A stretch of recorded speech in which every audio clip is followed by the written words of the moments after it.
Nanameloka kosa ny asa fampiororana izay niseho tany Paris ny andron'ny 13 Novambra lasa teo ny fikambanana zanakavaratra manohana ny fiarahan'i Madagasikara amin'izao tontolo izao amin'ny ady amin'ny asa fampiororana ihany koa ny zanakavaratra.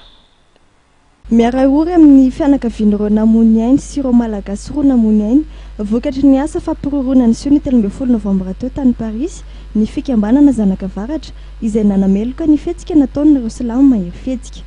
Nandritry ny famaranana ny baolina kitra tamin'ny tournoi zanakavaratra ny andro ny alahady teo teny amin'ny kianjany havana 67 hektara no nanaovany ity filohan'ny fikambanana zanakavaratra ity ny fanambarana mifandraika amin'izany.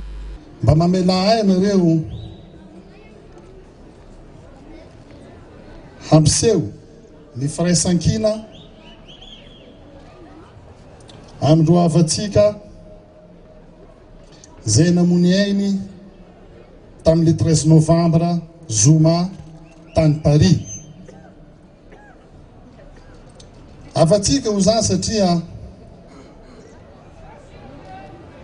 hitatsika tamin'ny fampalazam-baovao rehetra ary teo koa no nahafantaratsika fa misy vehivavy malagasy dokotera Namuniainy tamin'io zoma 13 Novambra io.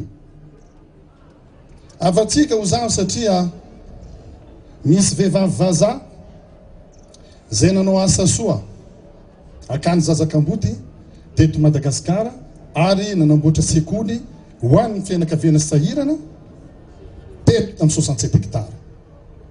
Roa ny mpiray tany lasana antsika no Namuniainy tamin'ireny fampiororona nataon'ireo islamisme radical.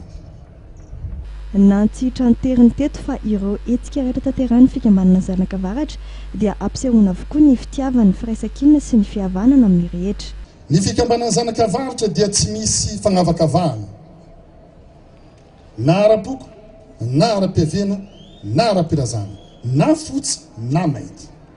Ny foko 7 rehetra dia tafiditra ao anatin'ity fikambanana, na ireo mpilalao na izay mpitantana. No mafisana fa ny tontolo ny fanatanjahantena sy ny kolontsaina no mampandroso ny firenena iray ka tokony aty amin'ny fiarovana sy ny fampiroboroboana azy ireo ny olom-pirenena tsirairay.